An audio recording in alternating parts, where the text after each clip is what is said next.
नमस्ते and welcome to the channel. आपने हमारे चैनल पर कश्मीर के टूरिस्ट प्लेसेस पर वीडियोस तो देखे ही होंगे, लेकिन आज हम आपको एक actual itinerary including all the cost and साथ में हमारा एक्सपीरियंस भी शेयर करेंगे।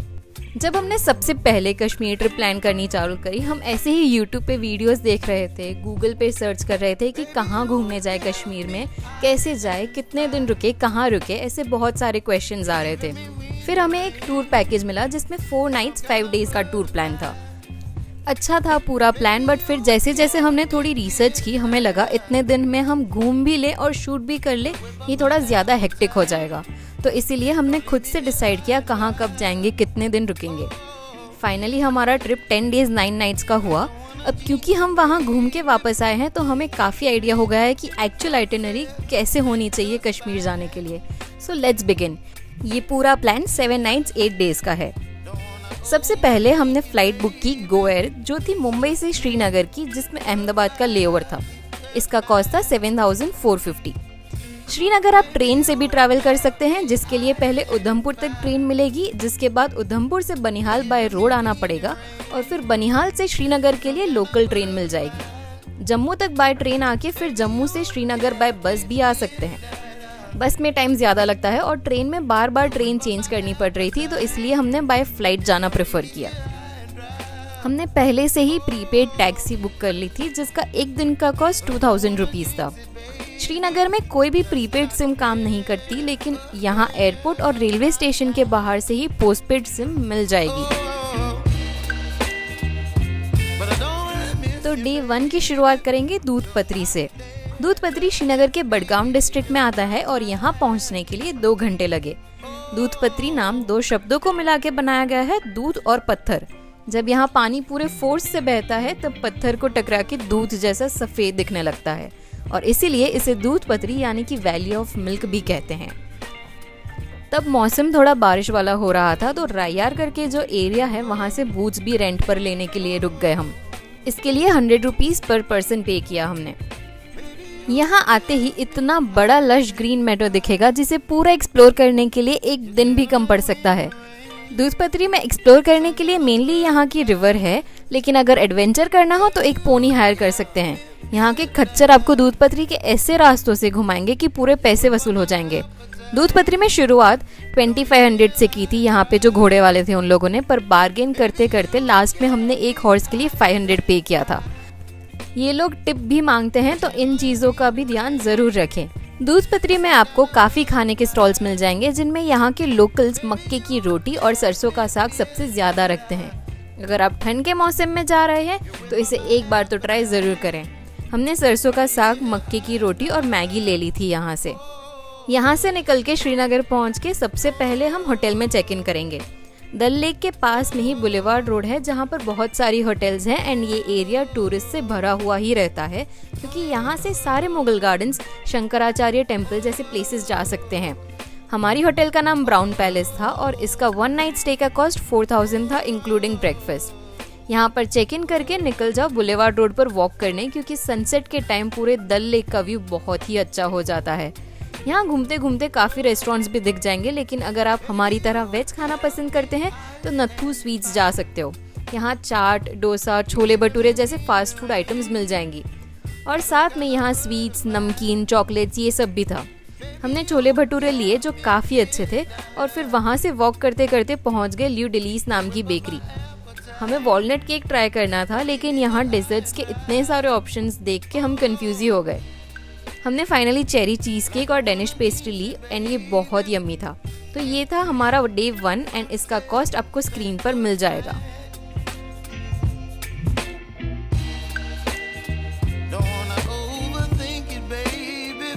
डे 2 में उठ के ब्रेकफास्ट किया और निकल गए यहाँ के मुगल गार्डन्स को एक्सप्लोर करने। सबसे पहले गए परी महल, जिसकी एंट्री टिकट थी 24 रुपीज़। पूरा परी महल घूम के और यहाँ से डल लेक का व्यू देख के बहुत मज़ा आया। फिर गए यहाँ से चश्मे शाही गार्डन, जो इसके पास में ही है और इसका भी एंट्री टिकट का प्राइस था 24 रुपीज़। ये जो 3 मुगल गार्डन्स हैं श्रीनगर के, उनमें सबसे छोटा है। यहाँ के पानी के बारे में कहा जाता है कि ये श्रीनगर का सबसे प्योरेस्ट पानी है। फिर यहाँ से गए शालीमार गार्डन। यहाँ का एंट्री टिकट का प्राइस भी था 24 रुपीज़। अंदर जाते ही यहाँ बड़े बड़े चिनार ट्रीज दिखने लग गए। सारे ट्रीज के नीचे इनकी एज और बाकी डिटेल्स भी लिखी हुई है। शालीमार बाग श्रीनगर का सबसे लार्जेस्ट मुगल गार्डन है और अब इसे देखने के बाद हम गए निशात गार्डन। इसका एंट्री टिकट का प्राइस भी 24 रुपीज़ है और ये एकदम डल लेक के किनारे ही है। और यहाँ सनसेट के टाइम जाना बेस्ट है क्योंकि डल लेक पर सनसेट का व्यू देखने का एक अलग ही मज़ा है।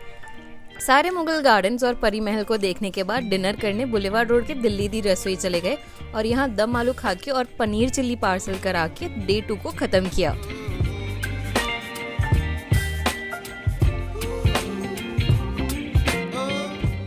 डे 3 में ब्रेकफास्ट करके होटल से चेकआउट कर लिया हमने और निकल गए शंकराचार्य टेम्पल देखने। यहाँ कोई एंट्री टिकट नहीं है। हमने 240 स्टेप्स की चढ़ाई चालू तो कर दी, लेकिन थोड़ा ऊपर जाते ही हम समझ गए थे कि ये जितना इजी दिख रहा है उतना है तो नहीं। पर कितना भी थक जाओ, ऊपर आके जो नज़ारा देखने मिलता है ना, वो इन सब चीज़ों के आगे कुछ भी नहीं है। यहाँ पर दर्शन करके हम निकल गए हरि पर्वत फोर्ट जाने के लिए। पहले हमने शंकराचार्य टेम्पल से हरि पर्वत देखा और अब हम हरि पर्वत से शंकराचार्य टेम्पल देखने जा रहे हैं। हरि पर्वत में एंट्री टिकट का प्राइस है 50 रुपीज़। यहाँ मंदिर के साथ साथ मस्जिद और गुरुद्वारा भी है। काफ़ी चढ़ना पड़ेगा इधर भी, तो बी प्रिपेयर्ड। यहाँ से निकलते ही इसके पास में बादामवारी है, वहाँ गए हम। यहाँ जाए या ना जाए सोच रहे थे हम, क्योंकि हमने इससे पहले इस प्लेस के बारे में ना तो किसी वीडियो में देखा था और ना ही किसी ने ये प्लेस रेकमेंड की थी। लेकिन थैंक गॉड हमने अंदर जाने का डिसाइड किया, क्योंकि अगर नहीं जाते तो इतना ब्यूटीफुल गार्डन मिस कर देते। इसकी एंट्री टिकट का प्राइस है 24 रुपीज़। यहाँ पर मार्च में बादाम फेस्टिवल होता है जिसमें सारे ट्रीज कुछ ऐसे दिखते हैं। बादामवारी में इतनी ग्रीनरी और शांति थी कि बस ऐसा लग रहा था कि यहाँ रुक ही जाए। यहाँ थोड़ा टाइम स्पेंड करके हम चले गए हाउस बोट में चेक इन करने। हमारी हाउस बोट का नाम heritage group of house boats की सन ऑफ इंडिया था, जिसके लिए घाट नंबर 17 से शिकारा लेके जाना था। ये वाली जो हाउस बोट थी हमने ऑनलाइन लोकेशन देख के और काफ़ी ढूंढने के बाद मेक माई ट्रिप से बुक की थी, जिसका एक नाइट का कॉस्ट अप्रॉक्स 4000 हुआ था, including breakfast and dinner. House boat काफ़ी क्लीन थी और रूम भी स्पेशियस और जैसा फोटो में देखा था वैसे ही था। थोड़ा रेस्ट किया हमने और फिर सनसेट के टाइम निकल गए शिकारा राइड करने। बार्गेन करते करते हमने 1 घंटे की शिकारा राइड के लिए 500 रुपीज़ पे किए। शिकारा राइड का डिटेल्ड वीडियो का लिंक आपको डिस्क्रिप्शन में मिल जाएगा। हाउस बोट से मार्केट जाने के लिए भी शिकारा लेनी पड़ती है, जिसका 1 टाइम का कॉस्ट लगभग 100 से 120 होता है। आज के दिन का सारा कॉस्ट आपको स्क्रीन पर दिख जाएगा।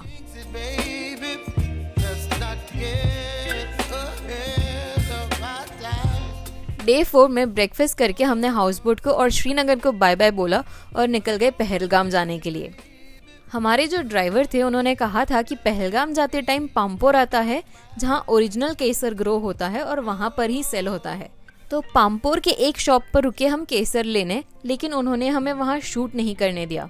यहाँ से हमने केसर, कहवा, ड्राई फ्रूट्स जैसे कि बादाम, अखरोट ऐसी छोटी मोटी चीज़ें खरीद ली। रास्ते में आगे क्रिकेट बैट की फैक्ट्रीज दिखने लग गई, लेकिन हम यहाँ रुके नहीं थे। पहलगाम के पास में काफ़ी एप्पल फार्म्स है जहाँ पर फ्रेश एप्पल जूस मिलता है। अप्रैल में यहाँ ट्रीज पर तो एप्पल्स नहीं थे, लेकिन इनके पास जो स्टोर किए हुए एप्पल्स थे उसका जूस ट्राई किया एंड बिना शुगर के भी ये इतना फ्रेश और मीठा था कि क्या बताएं। यहाँ आके एप्पल जूस ट्राई ज़रूर करें। अराउंड 2 बजे पहुँचे हम पहलगाम और यहाँ बहुत बारिश हो रही थी। प्लान तो आज बाइसरन वैली, जिसे मिनी स्विट्जरलैंड भी कहते हैं, वो देखने जाने का था, लेकिन हमें बहुत ठंड लग रही थी और बारिश भी थी। तो सबसे पहले हमने होटल में चेक इन किया, जिसका नाम था होटल पैराडाइज, और इसका 1 नाइट स्टे का कॉस्ट था 4500। बारिश के रुकने का वेट कर रहे थे हम, पर वो तो नहीं हुआ एंड हमने थोड़ा रेस्ट करके ही वेदर को एंजॉय किया। रात को निकल गए हम मार्केट में डिनर करने और वेज रेस्टोरेंट ढूंढते ढूंढते हम पहुंच गए दाना पानी नाम के रेस्टोरेंट में। डिनर में हमने नॉर्थ इंडियन खाया जो अच्छा था। हम डेजर्ट खाने यहाँ की बेकरी गए, लेकिन वो क्लोज हो चुकी थी। फिर हॉट कॉफ़ी के साथ डे 4 को ख़त्म किया।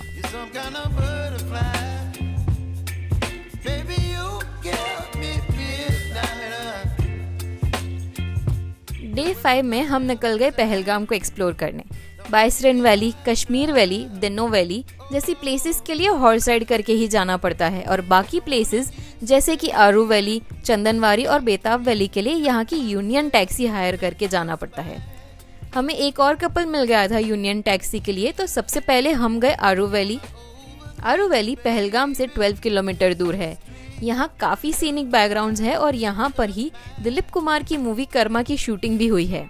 आराम से 1 घंटा घूम के फोटोज लिए और चाय पानी पी के एंजॉय किया। फिर गए यहाँ से चंदनवारी, जो अमरनाथ यात्रा का एक स्टार्टिंग पॉइंट भी है, जो जून से लेकर अगस्त के बीच में चालू रहता है। चंदनवारी के रास्ते में पहाड़ के नज़ारे तो अच्छे है ही, लेकिन यहाँ आके लिड्डर रिवर के साथ इन पहाड़ों का व्यू और भी बेटर हो जाता है।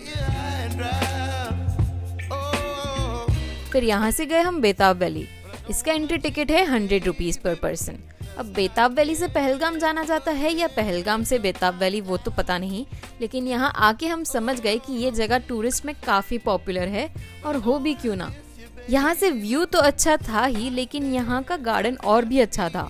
पहले इस जगह का नाम हाजन वैली था, लेकिन जब से यहाँ बेताब मूवी की शूटिंग हुई है तब से इस जगह का नाम बेताब वैली ही हो गया। यूनियन टैक्सी में हमने इटियोस ली थी, जिसका कॉस्ट था 2350 रुपीज, एंड क्योंकि हमने शेयरिंग किया था तो इसके हाफ कॉस्ट में हमारी तीनों प्लेसेस कवर हो गए। दोपहर के 3 बज गए हमें वापस आते आते, और भूख भी काफी लग रही थी, तो हम गए यहाँ पर नथूज रसोई नाम के वेज रेस्टोरेंट में, जहाँ फास्ट फूड और नॉर्थ इंडियन मिलता है। यहाँ से खाना खा के हम निकलने वाले थे बाइसरन वैली जाने के लिए, लेकिन फिर से बारिश शुरू हो गई, तो हमारा वहाँ जाने का प्लान आज भी रह गया। होटल में जाके हमने रेस्ट किया, और क्योंकि कश्मीर के हर होटल में हॉट वाटर केटल तो रहता ही है, हमने कप नूडल्स और नौर का सूप बनाया और वहीं खा लिया डिनर। आज के दिन का पूरा कॉस्ट स्क्रीन पर मेंशन है।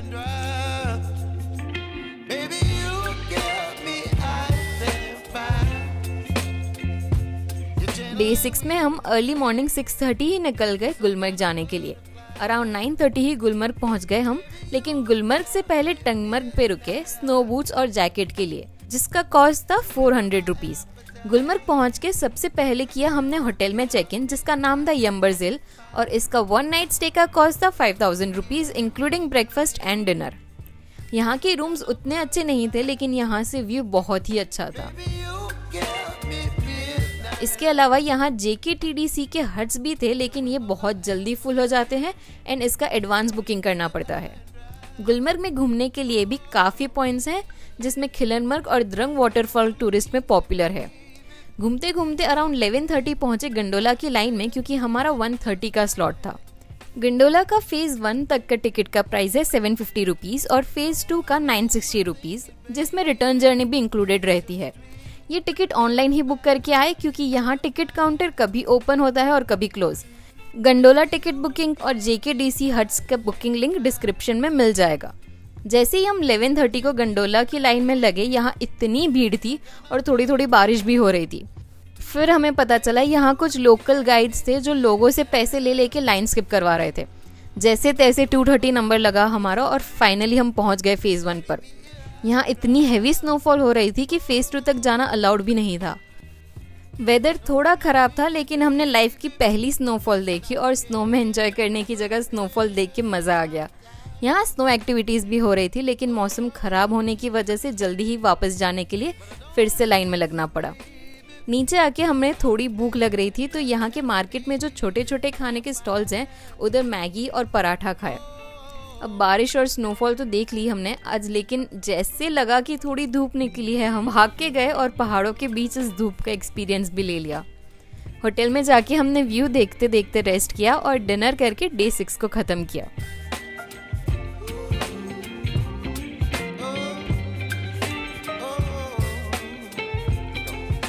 डे 7 में उठते ही हमने जब व्यू देखा तो पूरा गोल्फ कोर्स जो कल ग्रीन था आज स्नो से भरा हुआ था। पूरी रात यहाँ स्नोफॉल हुई एंड अगर शायद हम नहीं रुकते तो ये खूबसूरत नज़ारा मिस कर देते। होटल में ब्रेकफास्ट किया हमने और फिर चेकआउट करके निकल गए सोनमर्ग जाने के लिए। सोनमर्ग जाने के रास्ते में हमें बहुत ही ब्यूटीफुल लैंडस्केप्स देखने मिले। यहाँ के सरसों के खेत में फ़ोटोज़ लेके हम निकल गए आगे, और जैसे ही सोनमर्ग पास आने लगा स्नोफॉल शुरू हो गई।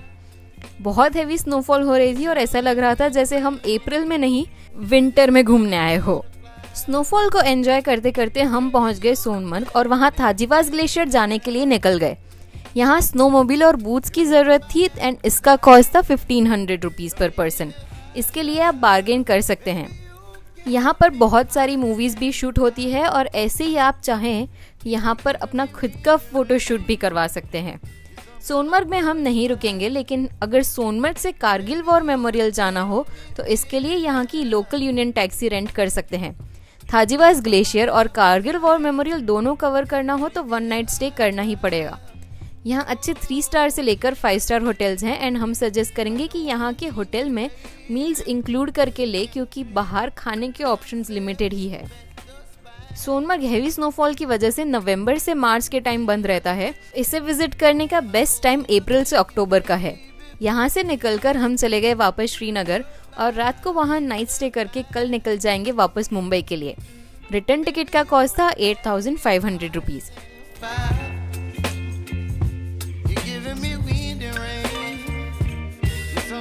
ये थी सारी डिटेल्स कश्मीर ट्रिप के बारे में और इस आइटिनरी को फॉलो करके आप आराम से पूरा कश्मीर घूम सकते हैं। यहाँ कुछ कॉस्ट फिक्स्ड है और कुछ वेरी करेगी सीजन और टाइम के ऊपर। कश्मीर को विजिट करने का बेस्ट टाइम है जुलाई और अगस्त में, क्योंकि तब यहाँ हर जगह ग्रीनरी होगी और फिर भी गुलमर्ग में फेज 2 पे तो स्नो मिल ही जाएगी। इसके अलावा किसी और इन्फॉर्मेशन के लिए आप हमें कमेंट में पूछ सकते हैं और बाकी इंपॉर्टेंट टिप्स और लिंक्स डिस्क्रिप्शन में मिल जाएंगे। अगर ये वीडियो हेल्पफुल लगा हो तो इसे लाइक और चैनल को सब्सक्राइब करना ना भूलें।